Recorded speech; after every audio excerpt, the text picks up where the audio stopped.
Centro de Innovación y Conocimiento. Índice catedrático.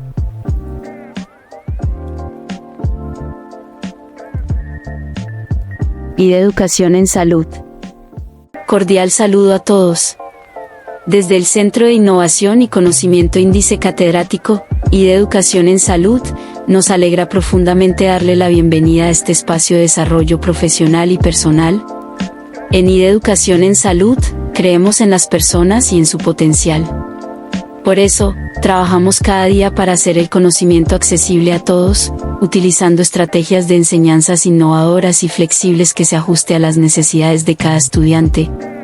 En IDE, el conocimiento es libre como el viento y aprender es un derecho. Iniciamos la capacitación de hoy, con la participación del docente Pedro Campos Ayala, enfermero egresado de la Universidad de San Gil. Pedro se ha desempeñado como docente formando profesionales del área de salud, en donde se ha caracterizado por la integración de principios prácticos en las competencias teóricas que imparte. En su carrera profesional, ha trabajado en instituciones de prestigio como Hospital Regional de San Gil, donde se ha desempeñado en diferentes servicios. Los invitamos a vivir una experiencia única de aprendizaje. Por favor, mantengan los micrófonos apagados para una mejor experiencia y sigamos las indicaciones del docente para el desarrollo de las actividades. Bueno, entonces vamos a iniciar con esta continuidad de la capacitación sobre todo lo que tiene que ver con transfusiones sanguíneas y hemoderivados. La tercera unidad iniciamos hoy sobre eventos adversos, reacciones y el manejo que se le da. Entonces, la transfusión de hemocomponentes es una intervención clínica esencial, pero esto no quiere decir que no tenga riesgos, claro que los tiene. Los eventos adversos transfusionales son reacciones que no deseamos y que pueden aparecer durante o después del procedimiento. Entonces, como les decía el día de ayer, a veces el paciente recibe el hemocomponente y lo tolera muy bien, pero en algunos casos pues también puede presentar reacciones, ¿sí? Que es lo que nosotros no deseamos, pero que puede pasar. Los eventos requieren, uno, de un reconocimiento oportuno, dos, de un manejo adecuado y tres, de un reporte obligatorio. Esto lo establece la norma colombiana en el marco del Sistema Nacional de Hemovigilancia, lo que hablábamos ayer ya finalizando la clase.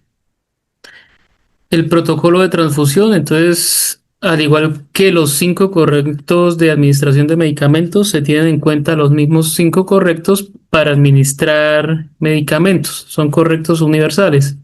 Paciente correcto, componente correcto. En este caso no estamos hablando de medicamentos, sino de componente. Ya sea, ejemplo, glóbulos rojos empaquetados, plaquetas, plasma. La dosis correcta, que también es supremamente importante, el momento correcto y monitoreo correcto.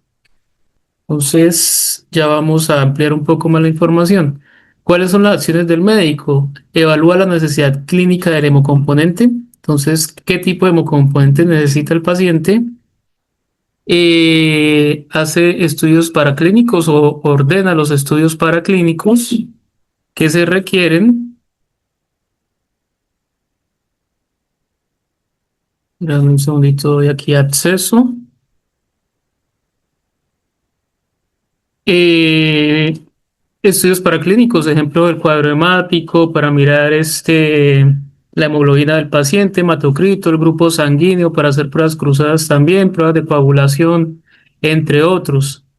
Debe generar la orden médica clara con el tipo y la cantidad de componente a transfundir. Entonces es importante que el médico pues tenga muy claro su rol dentro del proceso para que desde el inicio del proceso no haya errores. ¿Cuáles son las acciones del equipo de enfermería? Entonces, enfermería debe revisar la historia clínica y las órdenes médicas. Hay que gestionar la firma del consentimiento informado. Es importantísimo que no se nos olvide la firma del consentimiento, ya que si se llega a generar algún tipo de reacción adversa a la transfusión, pues hay un documento legal que avala que sí el paciente estuvo de acuerdo. Tomar o solicitar toma de muestras para pruebas cruzadas cuando aplique. Entonces, en algunos casos, pues no aplican. Por ejemplo, los pacientes que son receptores universales, no requieren pruebas cruzadas. Eh, Ejemplo, uno negativo, pues con uno negativo, entonces pues tampoco requeriría. Y pues el O negativo como tal también es un donante universal. Dentro de las acciones de enfermería, entonces tomar muestras con tubo de tapa morada, que es el que tiene ECTA. Hay que rotularlo muy bien con una letra clara, legible. Se coloca el nombre del paciente, número de historia clínica o número de documento y la fecha de extracción en caso tal. También se notifica al servicio de gestión pretransfusional, o sea, en este caso sería el laboratorio clínico, y se hace seguimiento de los componentes sanguíneos. También el seguimiento al estado clínico del paciente, teniendo en cuenta las constantes vitales. Ya habíamos hablado el día de ayer que la temperatura, por ejemplo, es una de las constantes vitales que más se alteran, pero también se puede alterar la frecuencia cardíaca, la presión arterial se puede o aumentar o disminuir y la frecuencia respiratoria en algunos casos también se ve afectada. Las acciones del servicio de gestión pretransfusional, entonces realizar las pruebas pretransfusionales y seleccionar las unidades compatibles. Esto lo hace el bacteriólogo. Entonces, ¿qué pruebas? Generalmente la hemoclasificación, las pruebas cruzadas y el rastreo de anticuerpos e identificación. Entonces, eso es cuando aplique y pues hayamos dicho que se llama el CUMS directo y el indirecto. ¿Listo? Y entonces ahí se define qué tipo de sangre tiene el paciente y si hay compatibilidad o no la hay. Eso se hace entre 1 a 2 horas mínimo antes de iniciar como tal todo el protocolo. Al recibir el componente, se inspecciona el estado de la bolsa y la cadena de frío se aplica. Se inspecciona el rótulo de compatibilidad y el nombre del receptor, la fecha de vencimiento, que ya lo habíamos hablado, el grupo de la bolsa y el del receptor debe pues ser compatibles. Recordemos que pues somos humanos y podemos cometer el error, por ejemplo, de que tenemos mucho trabajo y de pronto tenemos 2, 3 pacientes por transfundir y se nos pueden confundir las bolsas. Entonces hay que inspeccionar nuevamente, inspeccionar la documentación anexa al componente sanguíneo y alertar frente a cualquier novedad. En código rojo prima la vida del paciente. Entonces, al transfundir el componente se administra aplicando el protocolo de venopunción y según la prescripción médica, cantidad y velocidad de infusión. Importantísimo tener en cuenta que cuando vamos a transfundir se coloca o se venopunciona, se canaliza al paciente con una vena que sea únicamente para la transfusión. No puede ir, por ejemplo, con una llave de 3 vías conectada a otra infusión, no. Solamente puede transfundir directamente la sangre. Entonces, uno generalmente, ¿qué hace? Canaliza con una bránula, puede ser 18 o 20, que es la rosada o la verde, y le coloca un tapón de seguridad. Le dejamos el taponcito ahí que generalmente viene parinizado y pues queda el paciente listo para el momento en que tengamos ya todo el equipo de transfusión montado, pues sea solamente iniciar la transfusión. Se hace la monitorización del acto transfusional. Para cada unidad de sangre transfundida se llena un registro. Se monitorea al paciente en las siguientes etapas. Entonces, antes de comenzar la transfusión, al comienzo de la transfusión, a los 15 minutos, al menos cada hora durante la transfusión, al término de la transfusión y a las 24 horas de completar la transfusión. Ahora, lo que les decía ayer, esto es general, también pues hay instituciones que manejan el protocolo de una manera diferente. Ejemplo, hay hospitales que manejan el signos vitales antes en el momento de iniciar, a los 5, a los 10, a los 15, a los 20, 30, 45, 60, 90 minutos y 120 minutos. Entonces, eso sí depende de cada institución. El seguimiento en cada una de las etapas de monitorización se registra entonces signos vitales, la apariencia general del paciente, la temperatura, pulso, presión arterial, respiratoria, el balance de líquidos, que también pues es importante en algunos casos especiales. Entonces, si el paciente tiene control de líquidos administrados y eliminados, digamos, ejemplo, la bolsa tiene 470 cc de sangre. Entonces, una manera podría ser, listo, la bolsa se demoró 2 horas, entonces dividimos esos 470 en 2 horas, o por ejemplo, primera hora 200 y segunda hora 270, de tal manera que la sumatoria en las 2 horas dé el volumen completo que se le administró al paciente. Ingesta de fluidos oral y endovenosos, aparte si tiene venopunciones aparte y se le están colocando líquidos, hay que también tener en cuenta esos líquidos administrados. Generalmente cuando el paciente está transfundido no se le da nada vía oral. En este caso, pues, si se habla de fluidos vía oral, podría ser solamente agua. Y también se registra la eliminación urinaria. Entonces, esto se hace tanto en historia clínica como en notas de enfermería. Recordemos que lo que no se registró, lo que no se escribió, no se hizo. Entonces, así es como se maneja esto legalmente. Entonces, recordemos siempre que todo lo que hacemos hay que registrarlo. Lo que no quedó registrado quiere decir que no se hizo. No olvidar registrar hora de comienzo de la transfusión. Ejemplo, son las 19:43. Entonces, digamos que en este momento vamos a iniciar a transfundir un paciente. Entonces, colocamos esa hora, 19:43, y en la hora que finalizó, por ejemplo, a las 20:30. Perdón, 21:30, casi 2 horas. Volumen y tipo de todos los productos transfundidos. Entonces, ¿cuánto fue el volumen? Lo que les decía, por ejemplo, 470 cc. Y tipo de producto. Entonces, si era plasma, si era plaquetas, si era glóbulos rojos empaquetados o sangre total. Número único de donación de todos los productos transfundidos y cualquier efecto adverso. Se monitorea al paciente especialmente durante los primeros 15 minutos de la transfusión para detectar signos y síntomas que me estén indicando algún tipo de alarma. ¿Qué otras acciones? Entonces, hay excepciones en las cuales no se hacen pruebas cruzadas, que es en el código rojo obstétrico, donde pues una mujer embarazada o que acaba de parir empieza a sangrar. Entonces, si hay un sangrado obstétrico, generalmente son sangrados profusos. En ese caso, pues para prevenir la morbilidad y mortalidad por hemorragia obstétrica, lo que se hace es tomar 2 unidades de O negativo, que es un donante universal, o O positivo, siempre y cuando el tipo de sangre de la paciente sea positivo, y se le administran las unidades. Se debe solicitar y transfundir en los primeros 15 minutos de detectado como tal el código rojo, la hemorragia obstétrica.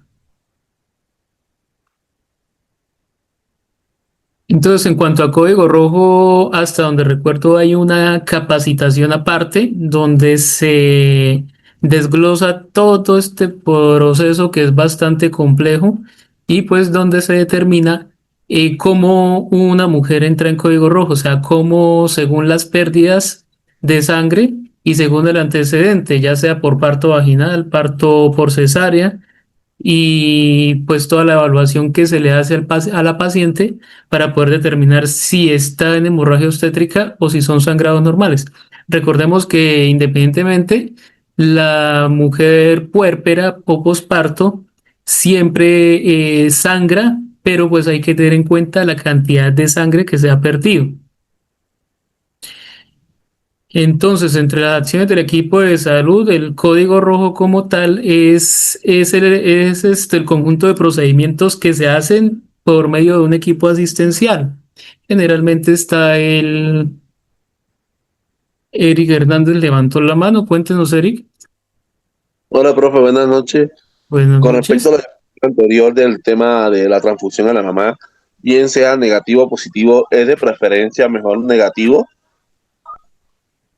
Sí, claro, acordémonos que lo negativo es donante universal, ¿sí? Entonces, si por ejemplo, lo que les decía el día de antier sobre las pruebas de compatibilidad entre RHs.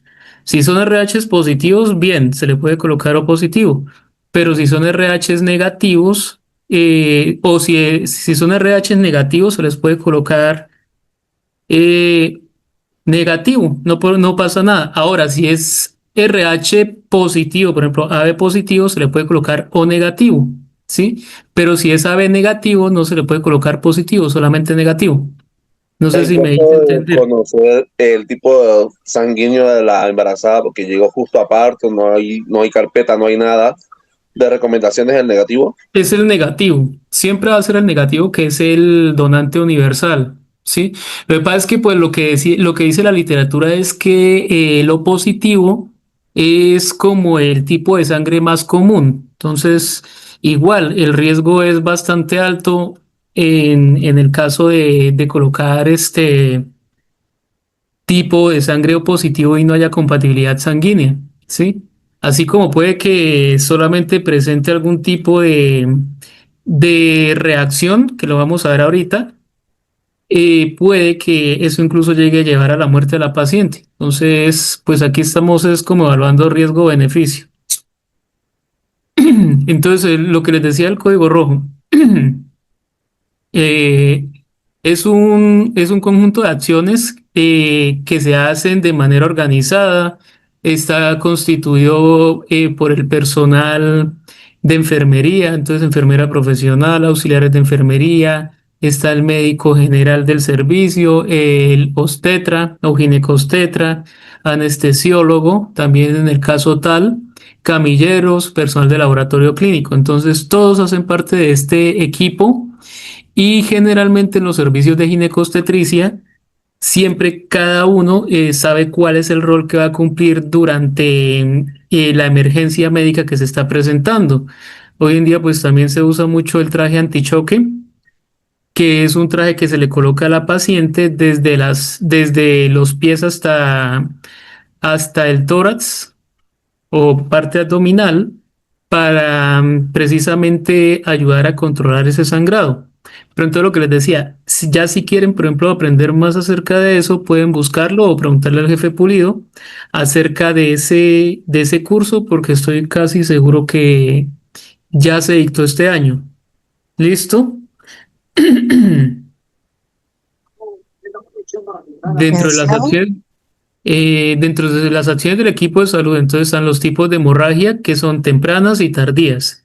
Las hemorragias tempranas se presentan durante las primeras 24 horas del posparto, generalmente en las dos primeras horas, y es la más frecuente y grave.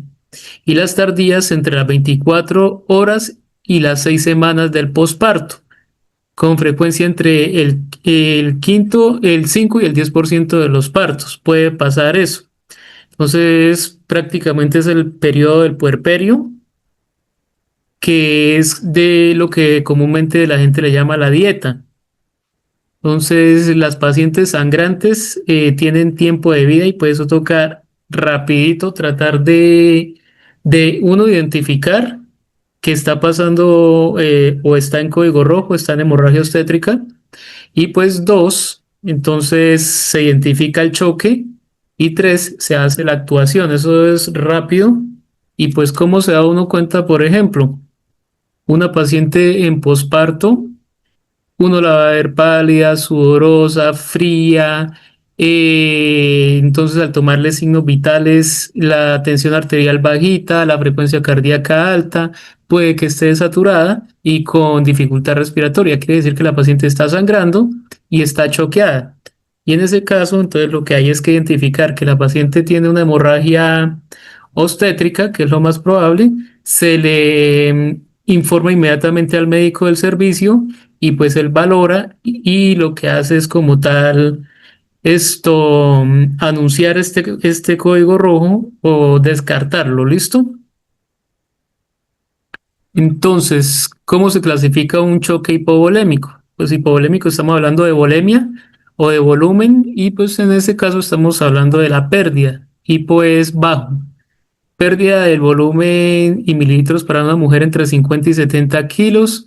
Entonces vamos a mirar el sensorio, perfusión, pulso, la presión arterial sistólica y el grado del choque. Entonces, aquí estamos hablando del choque hipovolémico en código rojo. Entonces, entre el 10 y el 15%, o sea, entre 500 y un litro, tenemos un sensorio todavía normal, perfusión normal, un pulso de 60-90, que es normal, una presión arterial sistólica mayor a 90, ejemplo, 160. El grado del choque es compensado. Si ha perdido entre el 16 y el 25%, que sería entre 1000 y 1500 mililitros de sangre, estamos hablando de que el sensorio de la paciente la vamos a ver entre normal y agitada, palidez fría, un pulso entre 91 y 100, una presión arterial sistólica entre 80 y 90, ejemplo, 85-60, y se considera un grado de choque leve. Si se ha perdido entre el 26 y 35% de la sangre, estamos hablando entre 1500 y 2000 mililitros, la paciente la vamos a ver agitada, pálida, fría, sudorosa, pulso ya taquicárdica entre 101 y 120, presión arterial sistólica entre 70 y 79 y esto se considera un choque moderado. Y si ha perdido más del 35%, que vienen siendo más de 2 litros de sangre, es una paciente que puede estar o letárgica o inconsciente, pálida, fría, más sudorosa, con un llenado capilar mayor a 3 segundos. Entonces vamos a encontrar una frecuencia cardíaca mayor a 120, que es una taquicardia este, bastante notoria, y una presión arterial sistólica menor a 70, ejemplo 69-55. Y ya pues es una paciente que está hipotensa y el grado del choque es severo. Entonces es una paciente que se nos vuelve de un momento a otro una caja de sorpresas y toca correr con ella para evitar su descompensación hemodinámica más de lo que va y una posible muerte. Entonces, una paciente que hay que atenderla inmediatamente. Las reacciones adversas a la transfusión. Entonces, ¿qué es la reacción adversa? Es una respuesta indeseada e imprevista asociada a la transfusión de sangre o a los derivados. Entonces, ¿cuáles son los derivados? Pueden ser solamente glóbulos rojos empaquetados, pueden ser plaquetas o plasma. Se puede dar durante o después de la transfusión y afecta la seguridad del paciente. Entonces, los RAT o reacciones adversas a la transfusión se pueden asociar con la calidad o seguridad de los componentes sanguíneos o factores propios de cada paciente, de manera que el mismo componente sanguíneo, al ser transfundido a otro receptor, no causaría problema alguno. Ejemplo, si yo le pongo la sangre al paciente e inicio esa transfusión, pero dejo que el goteo sea demasiado rápido, eso puede generar una reacción en el paciente y eso puede ser grave, ¿listo? Entonces es importante cuando estemos transfundiendo que lo hagamos con calma, nada de estar corriendo, nada de prisa, porque en algún momento nuestro paciente puede presentar algún tipo de reacción no deseada. ¿Cómo se clasifican las reacciones transfusionales? Entonces, agudas entre las primeras 24 horas y tardías después de 24 horas de la transfusión. Ambas pueden ser ya sea de carácter hemolítico, alérgicos, febriles o no hemolíticos, infecciosos. Entre ellos también encontramos en los hemolíticos el taco y la trali. Ya ahorita les explico qué es eso. El reconocimiento temprano de estas entidades es fundamental para un manejo seguro y oportuno. Entonces, por eso es importante poder identificar tempranamente la reacción que tiene el paciente ante una transfusión para poder saber si vamos a continuar o tenemos que parar. ¿Cuáles son entonces los tipos de reacciones adversas a la transfusión? Entonces, hay leves y hay severas. Hay leves inmediatas, hay leves tardías y hay severas inmediatas y tardías. Entonces, en las inmediatas pueden ser inmunológicas, puede ser por una hemólisis inmediata, o sea que dañó los glóbulos rojos de manera inmediata. Una anafilaxis quiere decir que hizo una reacción alérgica a esa sangre. Urticaria, que pues también está relacionado con una anafilaxis, pero no es tan grave. Puede ser solamente fiebre o también puede haber un daño pulmonar agudo, pues que eso sí es bastante grave, ¿sí? Que sería un tráleo. La tardía puede ser una hemólisis retardada, o sea, después de 24 horas, una púrpura posttransfusional, una reacción de injerto contra huésped. Entonces, como estamos hablando de que la sangre es un tejido, como tal, pues al transfundir, eso quiere decir que estamos injertando esa sangre al paciente. Y la inmunomodulación. Y en las reacciones no inmunológicas, entonces puede ser inmediatas por contaminación bacteriana, por una hemólisis no inmune, ¿sí? Porque pues puede ser también una hemólisis inmune, una sobrecarga de citrato, que es un anticoagulante, una sobrecarga de volumen, que estamos hablando de un taco, o sea, el taco está relacionado con el exceso de volumen, sobrecarga de potasio y tardía severa, entonces puede ser por transmisión de infecciones y por hemosiderosis. Y por ejemplo, en el caso de tardía por transmisión de infecciones, entonces aquí entran, por ejemplo, el VIH, las infecciones de transmisión sexual. Las reacciones febriles no hemolíticas, entonces están entre un 0,5 y un 6%, no amenaza la vida del paciente. Una reacción no hemolítica se define como el incremento de la temperatura corporal más de 1 grado con respecto a la temperatura de base al iniciar la transfusión. Ejemplo, empezamos paciente con 36 grados y cuando nos damos cuenta ya está en 37. La fiebre puede estar acompañada de escalofrío o temblor. Los síntomas secundarios incluyen dolor de cabeza, náuseas, vómitos, y los síntomas se presentan usualmente durante la transfusión, pero pueden aparecer hasta 1 hora después del procedimiento. Las receptoras multíparas y los pacientes multitransfundidos tienen mayor frecuencia. Entonces, si un paciente ya tiene antecedentes de transfusión, ellos tienen riesgo de presentar más reacciones que los que no han tenido transfusiones todavía. Las reacciones febriles no hemolíticas. Entonces, ¿qué se hace? Se suspende inmediatamente la transfusión, se descartan los diagnósticos diferenciales, especialmente las reacciones hemolíticas y la contaminación bacteriana. El cuadro febril usualmente es autolimitado al cabo de las 2 o 3 horas. Se puede administrar algún antipirético como el acetaminofén y la administración de aspirina está contraindicada, ¿sí? Y esto pues solamente se hace en caso tal que el médico pues lo ordene. No se debería reiniciar la transfusión si no se realiza un diagnóstico diferencial. Por ejemplo, que la bolsa esté contaminada. Esto pues se hace un reporte del evento en el software de eventos adversos, EA, y el formato RAT, que es el de reacciones adversas a la transfusión. Tenemos las reacciones alérgicas leves o urticarias que se ven entre el 1 y el 3% de los pacientes y tampoco amenaza la vida del paciente.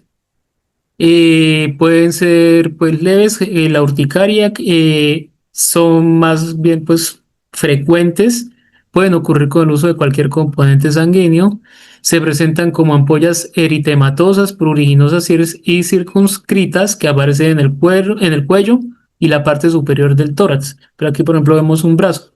Igual se va a ver en el tórax y en el cuello. No se suelen acompañar de fiebre ni de otra reacción adversa. Se realiza un diagnóstico diferencial, ejemplo, si hay interacción o reacción con algún medicamento, alergia al látex o al esparadrapo, donde fijamos la venopunción. ¿Qué se hace? Entonces, si la urticaria es la única manifestación de la reacción alérgica, la transfusión se puede suspender temporalmente mientras se administra en este caso un antihistamínico y cuando la sintomatología cede se puede reiniciar la transfusión. No se toma muestras para el laboratorio, pero sí se hace el reporte. Cuando hay una sobrecarga circulatoria, entonces lo que decía, un taco, se da entre el 10 y el 40% de los casos. Los niños y adultos mayores son la población en alto riesgo, también pacientes con enfermedades cardíacas, renales y pulmonares. Los signos son de hipervolemia, o sea que hay una sobrecarga hídrica, y esto incluye disnea o dificultad respiratoria, cianosis, el paciente se pone morado, ortopnea, el paciente tiene más dificultad respiratoria cuando está acostado, dolor de cabeza, hipertensión, edema, ingurgitación yugular y falla cardíaca congestiva durante o poco tiempo después de la transfusión. Entonces, por eso es importante uno, pues, identificar si el paciente está presentando algún tipo de estos signos, porque pues no siempre podemos esperar que lo que presente sea temperatura. El TRALI, que es el daño pulmonar agudo relacionado con la transfusión, se puede dar entre una y 5.000 unidades, entre una de 5.000 unidades transfundidas.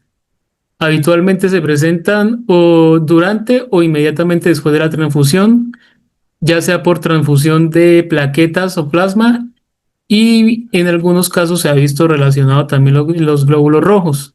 Se debe sospechar TRALI cuando el receptor de la transfusión experimenta insuficiencia respiratoria aguda o manifiesta alteraciones radiológicas consistentes con edema pulmonar bilateral, sin que exista evidencia clínica de falla cardíaca o otra causa de la falla respiratoria.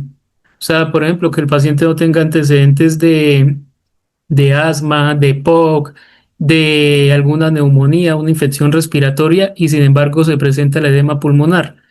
Mayor riesgo en paciente cardíaco o con neoplasia, o sea, con cáncer. Entonces, la disminución en el recuento de leucocitos o de plaquetas puede ser una clave útil por anticuerpos y en este caso, pues para poder identificar si el paciente está entrando en estado de TRALI. Esto tiene una amenaza para la vida del paciente y una mortalidad del 20%. ¿Qué se hace? Se suspende inmediatamente la transfusión. Dependiendo de la severidad del cuadro clínico, se ajusta el soporte ventilatorio. Entonces, en este caso, el paciente generalmente hay que colocarle oxígeno. Los corticoides parece que no tienen un valor terapéutico, o sea, que no ayudan. Y la diuresis no está indicada a menos que se presente sobrecarga de líquidos, o sea que no hay que colocarle, por ejemplo, diuréticos como la furosemida. Lo que se hace es tomar radiografía de tórax y gases arteriales para identificar el estado general del paciente, el estado ácido-base.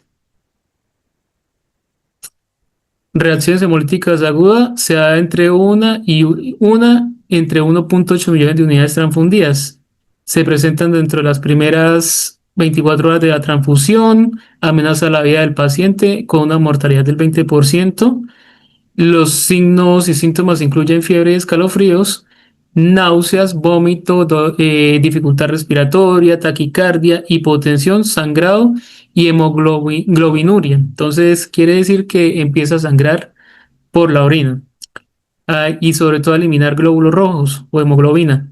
La falla renal es una complicación tardía, se presenta además dolor en los flancos abdominales, la espalda, el tórax, la cabeza y en el sitio de la infusión. Hay sangrado inesperado por coagulación vascular intravascular diseminada o también pues se le conoce como la CID. La principal causa de la reacción hemolítica aguda es la incompatibilidad ABO dada por la transfusión incorrecta del componente sanguíneo. Entonces, ejemplo, el paciente es AB negativo y se le puso sangre O positivo. Entonces no hay compatibilidad y esto pues genera hemólisis y daño como tal de los glóbulos rojos del paciente.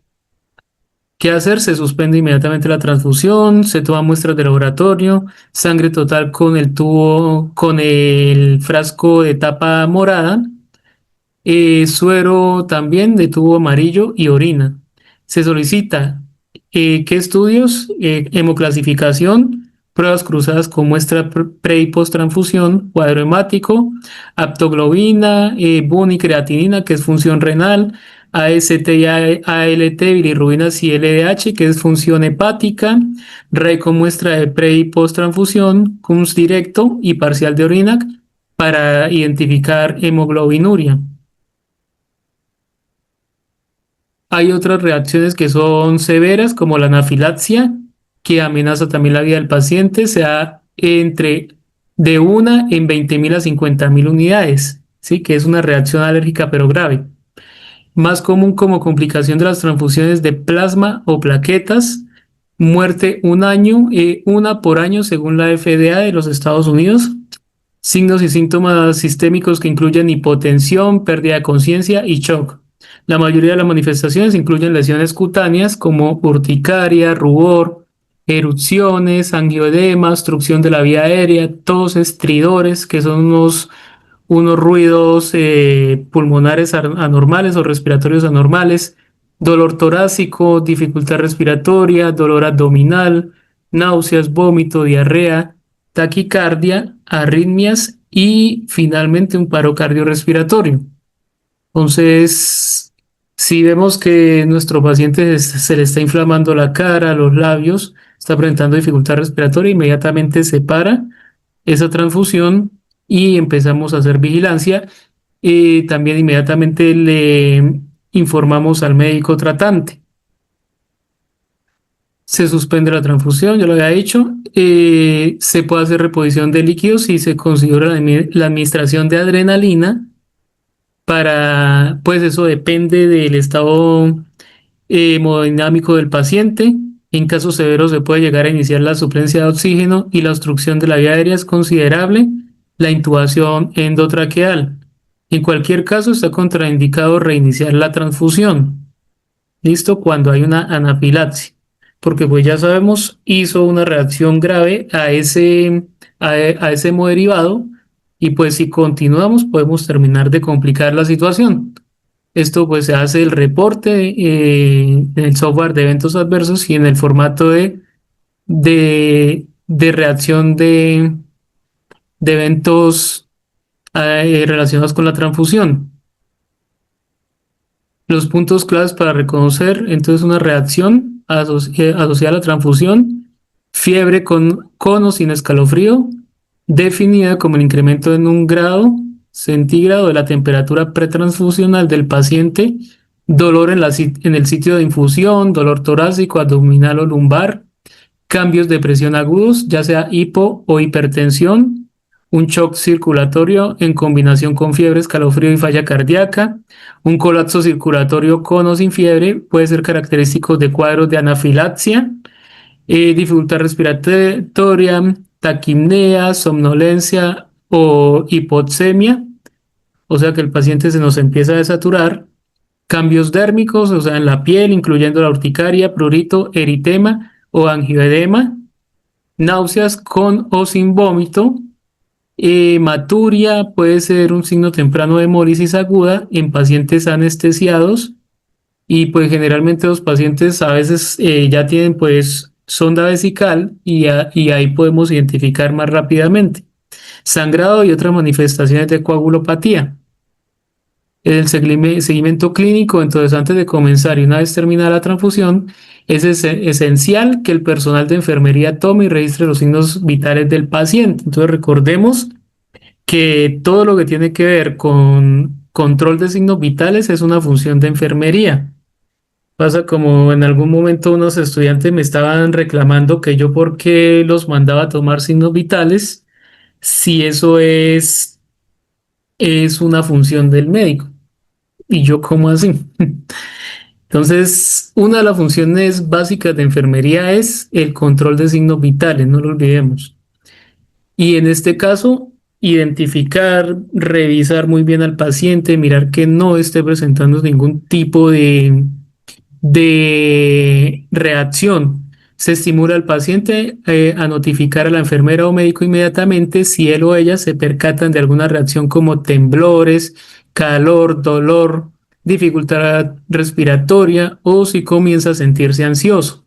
Son anormales y pues hay que de una vez prender la alerta, asegurarse que el paciente esté en un ambiente donde pueda ser observado directamente y cualquier reacción adversa que acontezca durante o en las horas siguientes a la transfusión, se debe parar la administración del hemocomponente y se comunica al servicio de transfusión para que se inicien los estudios pertinentes. Cada transfusión se debe monitorear para comprobar la eficacia, comparar los valores antes y después de la transfusión para comprobar si el resultado es el esperado. En caso contrario, se habrá que investigar la causa. Ayer precisamente me preguntaban de un paciente que tenía la hemoglobina en 5, se le transfundieron 2 unidades de glóbulos rojos. Lo esperado sería que la hemoglobina subiera a 7, máximo 8. Pero pues la sorpresa es que después de eso el paciente mantenía una hemoglobina en 15. Entonces son casos raros. Hay que investigar cuál fue la causa o por qué pues de una hemoglobina tan baja el paciente compensó tan bien, por decirlo así. Deben quedar registrados en la historia clínica del paciente los datos de hemocomponentes que se han administrado y de todas las reacciones adversas que pueden acontecer antes, durante y después de la transfusión. Entonces hay un formato que es para el registro y reporte de eventos adversos en hemovigilancia. Ya habíamos dicho el día de ayer que la hemovigilancia es la vigilancia activa de eventos adversos relacionados con la transfusión. En Colombia, ¿qué se hace? Se notifica el evento al CIVIGILA, que es el sistema de vigilancia epidemiológica. Se registra en historia clínica y en los formatos institucionales y se envía muestras al banco de sangre para su análisis, de tal manera pues que estemos identificando cuáles pudieron haber sido las causas de esa reacción. Entonces, después de eso se hace una unidad de análisis con profesionales para poder determinar qué fue lo que pasó. Esto lo hacen los comités de transfusión y pues hay que investigar cada evento, clasificar ese evento como si fuera prevenible o no prevenible, ¿sí? Hay eventos que son prevenibles. Ejemplo, si yo le pasé la sangre al paciente muy rápido, sobre todo los primeros 15 minutos, esto es un evento prevenible. Por más acosados de trabajo que estemos, hay que tener en cuenta que no se debe pasar rápido porque podemos generar un evento adverso. Generar planes de mejora y capacitar al personal en todo lo que tiene que ver con las transfusiones seguras de sangre y hemoderivados. Las medidas preventivas ante riesgos transfusionales. Entonces, ya habíamos hablado de los 5 correctos en transfusiones, que son muy similares a los 5 correctos universales de administración de medicamentos. Se verifica la identidad y la compatibilidad. Eso se hace desde el laboratorio clínico o desde el banco de sangre. Y nosotros volvemos a verificar nuevamente cuando vayamos a administrar. El uso de filtros adecuados es importantísimo. Entonces, no se puede administrar hemoderivados con un equipo macrogoteo normal. Debe ser un equipo específico para administrar hemoderivados. Evitar transfusiones innecesarias. Entonces, si el paciente por X o Y motivo no requiere, o el médico dijo no, no es necesario transfundir, evitarlo.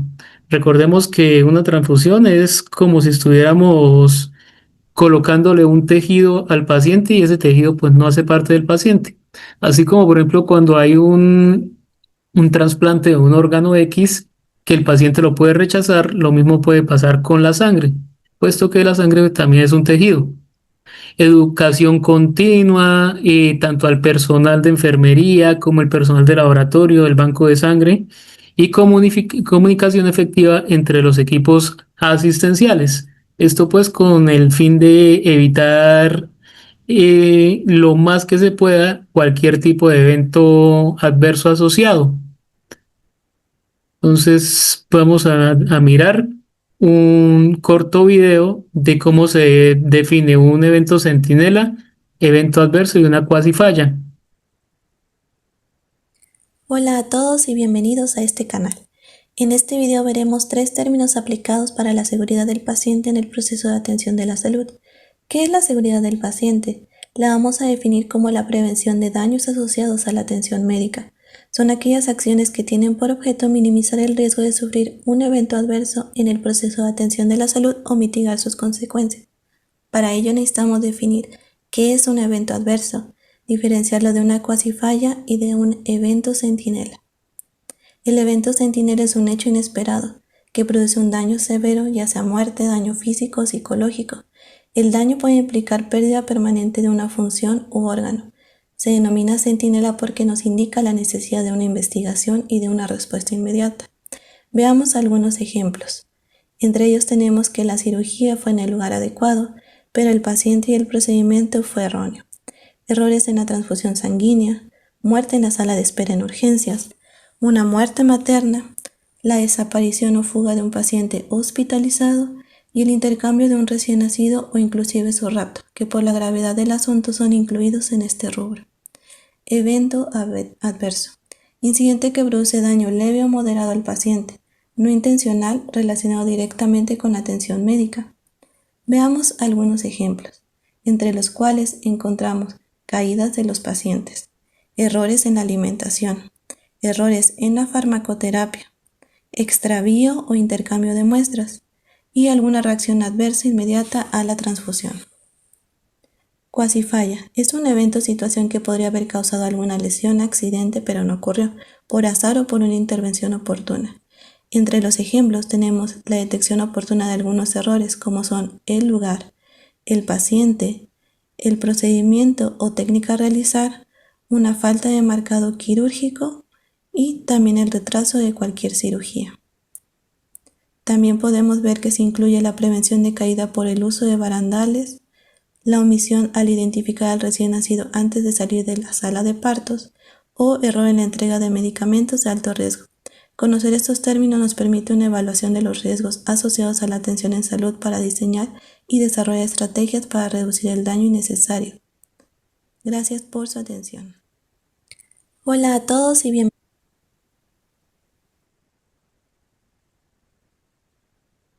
Bueno, entonces, según los ejemplos vistos, ¿cuál podría ser una cuasi falla en una administración de un hemoderivado, en una transfusión?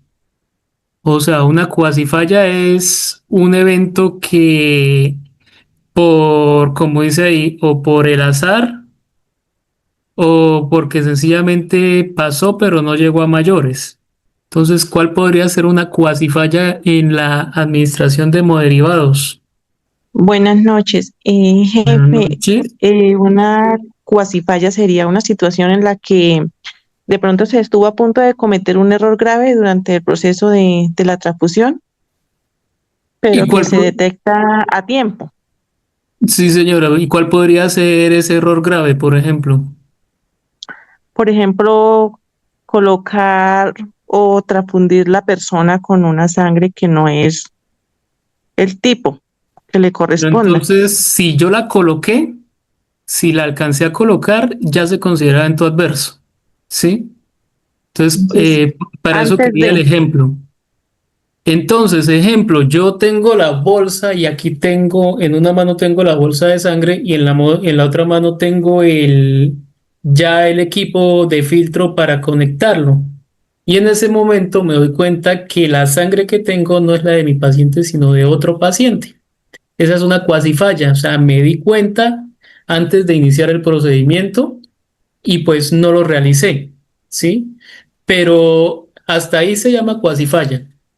Resulta que en ese momento no me di cuenta y conecté y todo y alcancé a conectar al paciente e iniciar. Pero cuando inicié me di cuenta que no era la sangre del paciente. Ya eso se considera un evento adverso, ¿sí? Porque ya inicié, Ujú. aunque es un evento que no generó daño, ¿sí? ¿Por qué? Porque alcancé en el momento de darme cuenta, paré y pues informé.